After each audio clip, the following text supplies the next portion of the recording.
ये बनियान बाहर निकली हुई है, लुंगी पहन के मैं इस वीडियो को बना रहा हूँ। तो it doesn't matter what you have wear, it doesn't matter in which condition you are studying. ये मैटर नहीं करता है कि आप एक छप्पर के नीचे पढ़ाई कर रहे हैं, ये मैटर नहीं करता है कि आपके पास अच्छी कॉपियां नहीं हैं, ये मैटर नहीं करता है कि आपके पास अच्छी किताबें नहीं हैं। लेकिन आज रेवोल्यूशनरी क्रांतिकारी बदलाव हुआ है इंटरनेट के सहारे से। आप घर में बैठ करके, घर के किसी कोने में बैठ करके, एसी पंखा कूलर हो या ना हो, लेकिन आपकी स्मरण शक्ति, आपकी इच्छा शक्ति, आपका विल पावर, आपका ड्रीम, आपका आदाब, आपका गोल आपको प्यारा होना चाहिए। मैं दावे के साथ कह सकता हूं, दुनिया के किसी भी कोने में बैठ करके आप किसी भी एग्जाम को क्लियर कर सकते हैं। तो देखिए आगे देखते हैं, biomolecular building block of life.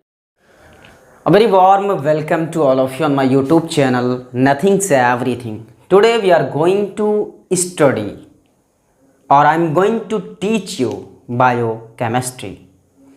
If you are a student of BSc as well MSc, or aspirant of CSIR NET, DVT GATE, or any other university competitive exam for IIT JAM as well, CSIR NET, DVT, anything else regarding to life science, this class is very valuable to all of you. मैं अकेला ही चला था जानिबे मंजिल मगर। According to our habit, I want to recite a poetry of 2 lines. After that, I will start the class. मैं अकेला ही चला था जानिबे मंजिल मगर, लोग साथ आते गए और कारवां बनता गया। उम्मीद करता हूँ कि आप लोगों को यह क्लास समझ में आएगी, लेकिन समझ में 100% तब आएगी मेरी उम्मीद पे आप जब खरे उतरेंगे। आप देख रहे हैं मेरी क्लास को और दिमाग में चल रही है कटरीना कैफ, दिमाग में चल रही है कोई सुपरस्टार हीरोइन। आपकी नज़रों में स्टार सुपरस्टार कोई सेलिब्रिटी नहीं होनी चाहिए, आपकी नज़रों में कोई स्टार सुपरस्टार होना चाहिए तो साइंसदान होने चाहिए, साइंटिस्ट होने चाहिए, क्योंकि you are a student and you want to become a scholar और PhD research scholar. You want to become a doctorate, so you should focus on this class very well. मैं अकेला ही चला था जानिबे मंजिल मगर, लोग साथ आते गए और कारवा बनता गया। इस लाइन के साथ मैं आपको अपने आप से जोड़ने की कोशिश करता हूं। आइए जुड़ते हैं। तो सबसे पहले मैं लिखना चाहूँगा biochemistry. Biochemistry, in biochemistry mostly we read about biomolecule.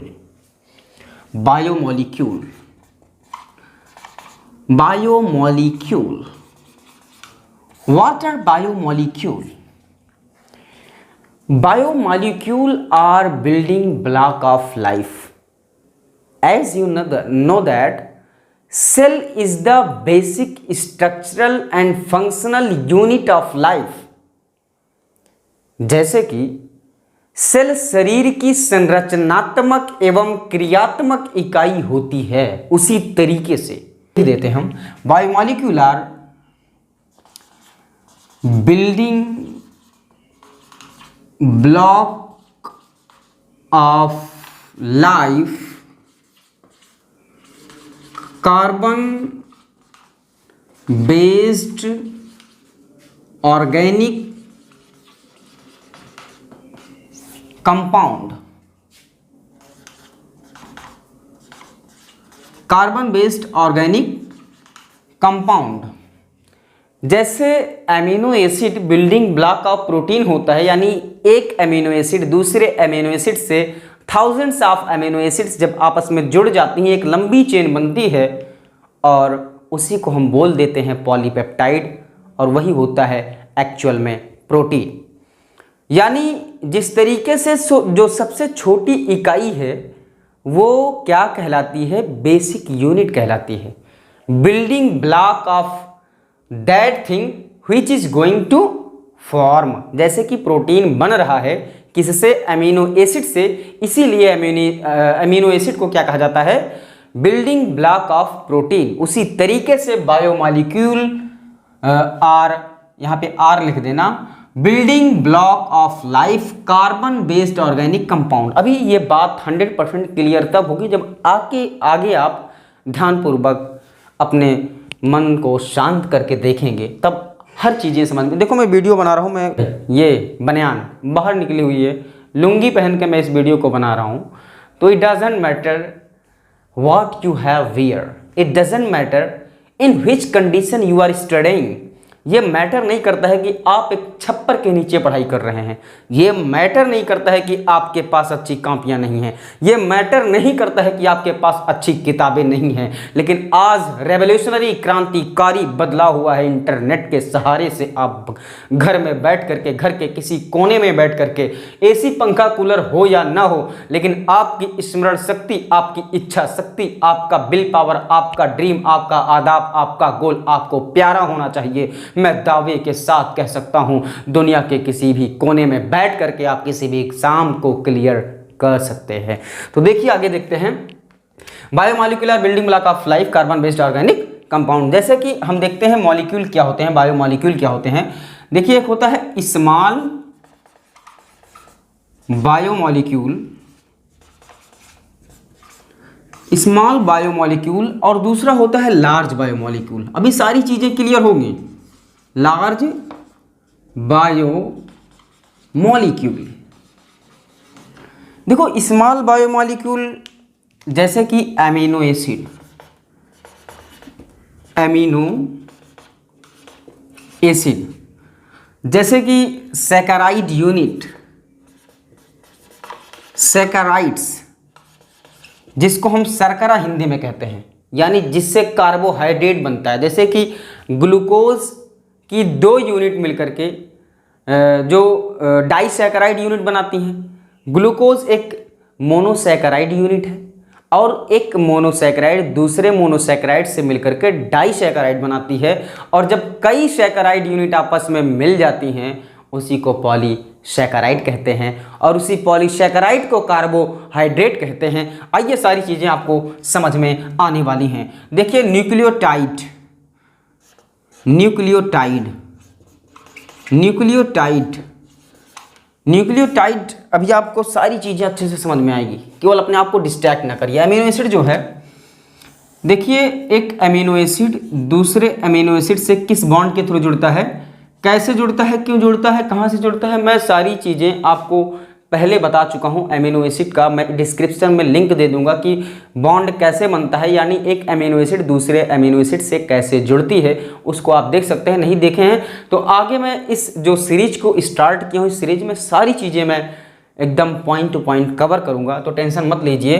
तो जब एक अमीनो एसिड दूसरे अमीनो एसिड से जुड़ती है तो इस रिएक्शन को कहते हैं कंडेंसेशन रिएक्शन, क्योंकि यहाँ पे एक वाटर मॉलिक्यूल बाहर निकलता है और 2 अमीनो एसिड आपस में जुड़ जाती हैं। तो जो बीच में बॉन्ड बनता है 2 अमीनो एसिड के बीच में, उसको बोलते हैं पेप्टाइड बॉन्ड। इतना तो आप सबको पता होगा, पेप्टाइड बॉन्ड। और जब कई अमीनो एसिड जुड़ जाती हैं तो उसी को कह देते हैं पॉलीपेप्टाइड, पॉलीपेप्टाइड। इसी पॉलीपेप्टाइड को कहते हैं प्रोटीन। अब ये डिपेंड करता है कि किस तरीके का स्ट्रक्चर, बीटा शीट है, अल्फा हेलिक्स है, या 3D स्ट्रक्चर ले लिया है, प्राइमरी प्रोटीन है, सेकेंडरी प्रोटीन है, टर्सरी प्रोटीन है। लेकिन कुल मिला के चाहे जो प्रोटीन होगा वो सिंपल सी पॉलीपेप्टाइड की लंबी चेन होगी। वो स्ट्रक्चर के ऊपर डिपेंड करेगा कि वो प्राइमरी प्रोटीन है, सेकेंडरी प्रोटीन है, टर्सरी प्रोटीन है या क्वार्टरनरी प्रोटीन है। ये डिपेंड करेगा स्ट्रक्चर के ऊपर। अगर अल्फा हेलिक्स है, बीटा शीट है तो सेकेंडरी अमीनो एसिड, अगर उसी को 3D स्ट्रक्चर में ले लेता है तो tertiary amino acid, tertiary protein. तो ये बाद में हम समझेंगे जब प्रोटीन को हम अच्छे से एक्सप्लेन करेंगे। यानी ये क्या बता रहा हूं मैं, ये बायोमॉलिक्यूल है, स्मॉल बायोमॉलिक्यूल। और जब स्मॉल बायोमॉलिक्यूल मिलकर के आपस में कई स्मॉल बायोमॉलिक्यूल मिलते हैं तो वो एक लॉन्ग चेन बनाते हैं, उसी को कह देते हैं लार्ज बायोमॉलिक्यूल या मैक्रोमॉलिक्यूल। इसको मैंने यहां पे लिख दिया है तो इसको यहां पे भी लिखा जा सकता है मैक्रोमॉलिक्यूल, मैक्रोमॉलिक्यूल। तो ये हो गया मैक्रोमॉलिक्यूल, ये स्मॉल बायोमॉलिक्यूल। तो ये सैकराइड्स, सैकराइड्स क्या होते हैं, शर्करा होते हैं। जैसे एक ग्लूकोज दूसरे ग्लूकोज से जुड़ा या एक ग्लूकोज फ्रक्टोज से जुड़ा तो यानी डाइसैकेराइड बन जाएगा। यानी ये जब एक कार्बोहाइड्रेट की यूनिट यानी एक ग्लूकोज दूसरे ग्लूकोज से जुड़ेगा तो किस बॉन्ड के थ्रू जुड़ेगा, उस बॉन्ड को कहते हैं glycosidic bond. Glycosidic bond, glycosidic bond, यहाँ पे पेप्टाइड बॉन्ड। ग्लाइकोसिडिक बॉन्ड के थ्रू दो सैकराइड यूनिट आपस में जुड़ती हैं और जब कई सैकराइड यूनिट जुड़ जाएंगी तो उसी को कह देते हैं पॉलीसैकराइड। पॉलीसैकराइड एकदम बेसिक से मैं स्टार्ट कर रहा हूं ताकि आपका सारा कंफ्यूजन 100% क्लियर हो जाए और आप अच्छे से इस चीज को पढ़ पाएं और कोई भी क्वेश्चन आपका एग्जाम में छूटने ना पाए, चाहे वो आईआईटी जैम हो, चाहे वो पीएचडी के लिए आप कोई एग्जाम देने जा रहे हो, यूनिवर्सिटी का एग्जाम देने जा रहे हैं, चाहे आप सीएसआई या डीबीटी गेट किसी का भी एग्जाम देने जा रहे हैं, आपका कोई क्वेश्चन छूटने ना पाए। यानी आपका जब कॉन्सेप्ट क्लियर होगा तो आपका क्वेश्चन 100% छूटेगा नहीं, इसलिए कि जब आपकी नींव मजबूत होगी तो आप डालियां चाहे जैसे हिलाएं तरक्त जड़ से उखड़ नहीं सकता है। तो देखते हैं ये है पॉलीसैकराइड और जब पॉलीसैकराइड बन जाता है तो उसी को कह देते हैं कार्बोहाइड्रेट। Carbohydrate, carbohydrate. जब लंबी चेन अमीनो एसिड की बनी तो उसी को बोलते हैं प्रोटीन, पॉलीपेप्टाइड। और जब लंबी चेन सैकराइड यूनिट की बनी उसी को बोलते हैं कार्बोहाइड्रेट या पॉलीसैकराइड। यानी एक से ज्यादा तो पॉली का मतलब मोर देन 2, बात समझ में आ गई। और न्यूक्लियोटाइड, न्यूक्लियोटाइड कैसे जुड़ता है, देखो ये बनता है कोवैलेंट बॉन्ड, ये बनाता है एक न्यूक्लियोटाइड दूसरे न्यूक्लियोटाइड से जुड़ता है कैसे, कोवैलेंट बॉन्ड के थ्रू। यानी covalent bond, covalent bond. Phosphate group किससे जुड़ता है, फॉस्फेट ग्रुप एकदम बेसिक यहाँ पे समझा रहा हूँ, जब मैं आगे एक्सप्लेन करूँगा सारी चीज़ें सारे पॉइंट को, जब हम जैसे हम लोग अमीनो एसिड को पढ़ेंगे पूरा डिटेल में, अमीनो एसिड के बाद प्रोटीन को डिटेल में पढ़ेंगे, उसके बाद में सैकराइड यूनिट को कार्बोहाइड्रेट, कार्बोहाइड्रेट मेटाबॉलिज्म और प्रोटीन मेटाबॉलिज्म, तमाम चीज़ें हम जब पढ़ेंगे तब सारी चीज़ें आपको समझ में आएंगी क्योंकि स्ट्रक्चर मैं अच्छे से उसको बना के समझाऊंगा। यहाँ पे आप बेसिक अपने आप को मेमोराइज कर सकते हैं, जो बीएससी में पढ़े, एमएससी में पढ़े या इंटर में पढ़े, सारी चीज़ें आप रिकॉल कर पाएंगे, इसलिए मैं इन चीज़ों को बता रहा हूँ। कोवैलेंट बॉन्ड फॉस्फेट ग्रुप और किसके बीच में बनता है, third carbon of pentose sugar. Covalent bond बनता है third carbon of pentose sugar और फॉस्फेट ग्रुप के बीच में बनता है और एक न्यूक्लियोटाइड दूसरे न्यूक्लियोटाइड से, यानी जब कई न्यूक्लियोटाइड जुड़ जाते हैं उसी को बोलते हैं पॉलीन्यूक्लियोटाइड। अब ये कॉन्सेप्ट समझ में आ गया होगा, पॉलीन्यूक्लियोटाइड। इसी पॉलीन्यूक्लियोटाइड को क्या कह सकते हैं हम, nucleic acid, nucleic acid, nucleic acid या डीएनए या आरएनए भी इसको बोला जा सकता है, डीएनए और आरएनए, डीएनए या आरएनए दोनों चीज़ इसको बोला जा सकता है। यानी इतनी चीज़ें उम्मीद करता हूँ आपको अच्छे से समझ में आई होंगी। आइए आगे बढ़ते हैं, यानी अब हम अमीनो एसिड से स्टार्ट करते हैं और एक एक करके एक एक स्टेप को आगे बढ़ाते हैं ताकि आपका सारा कॉन्सेप्ट क्लियर होता चला जाए। और अपने ध्यान को भटकाइएगा नहीं, अगर ध्यान को भटकाएंगे तो भैया समझ जाइए एग्जाम में लटक के आएंगे। मेरे दोस्तों, कभी भी कोई भी क्लास लीजिए, किसी की भी आप क्लास अटेंड करिए, चाहे वो ऑनलाइन हो ऑफलाइन हो, आप जो चीज़ स्टार्ट करें, चाहे आपका एग्ज़ाम हो या ना हो, आप किसी भी मकसद से कोई काम स्टार्ट करें तो ये आपके अंदर जज्बा होना चाहिए। जब तक उसको एकम्प्लिश ना कर लें तब तक छोड़े नहीं, वरना आपकी ज़िंदगी का वक्त ज़ाया होता है, आपकी ज़िंदगी का वक्त बर्बाद हो जाता है, उसको आप यूटिलाइज़ नहीं कर पाते हैं। मेरी उम्मीद है कि आप वीडियो को देख रहे होंगे और भटक नहीं रहे होंगे। तो अमीनो एसिड स्टार्ट करते हैं। अमीनो एसिड, मेरी मार्कर में थोड़ी सी गड़बड़ी आ गई है, यानी चलने में इसको प्रॉब्लम हो रही है, तो इसमें मैं थोड़ा सा इंक डाल देता हूँ ना, देख लेता हूँ। तो ये अमीनो एसिड दो टर्म से मिलकर बना है, एक अमीनो और दूसरा एसिड। एमिनो का मतलब आप जानते हैं NH2, ये एमिनो ग्रुप हो गया, और एसिड कार्बोक्सिलिक ग्रुप यानी कार्बोक्सिलिक एसिड COOH। इतना मैं समझ रहा हूँ आपको आसानी से समझ में आ रहा होगा, इसीलिए बोलते हैं एमिनो एसिड। क्यों बोलते हैं? क्योंकि बीच में कार्बन होता है, ऊपर एक हाइड्रोजन जुड़ा होता है और नीचे साइड चेन कुछ भी हो सकती है। और ये सिंपलेस्ट अमीनो एसिड मैंने बना दिया जिसको बोलते हैं ग्लाइसिन। सिर्फ एक ऐसी तरह अमीनो एसिड है ग्लाइसिन जिसका साइड चेन H होता है, यानी जो नीचे की चेन होती है उसको साइड चेन कहते हैं, और सिर्फ ग्लाइसिन है जिसमें सिर्फ और सिर्फ हाइड्रोजन होता है, और ये ए कायरल कंपाउंड होता है। अभी मैं इसको आगे डिटेल में समझाऊंगा, बस 2-3 एग्जांपल मैं आपके सामने लिख देता हूं। जैसे हो गया लाइसिन। लाइसिन का स्ट्रक्चर क्या होता है? NH3+ COOH एंड H, यहाँ पे क्या होगा? CH2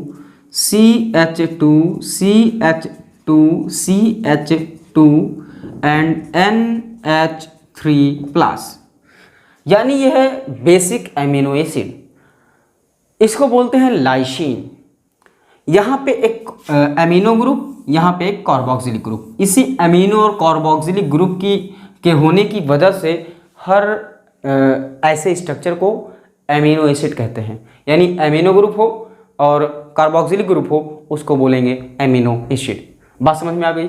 आगे देखते हैं, दूसरा एग्जांपल देख लेते हैं जो अनिक्यू है थोड़ा सा। NH2COOH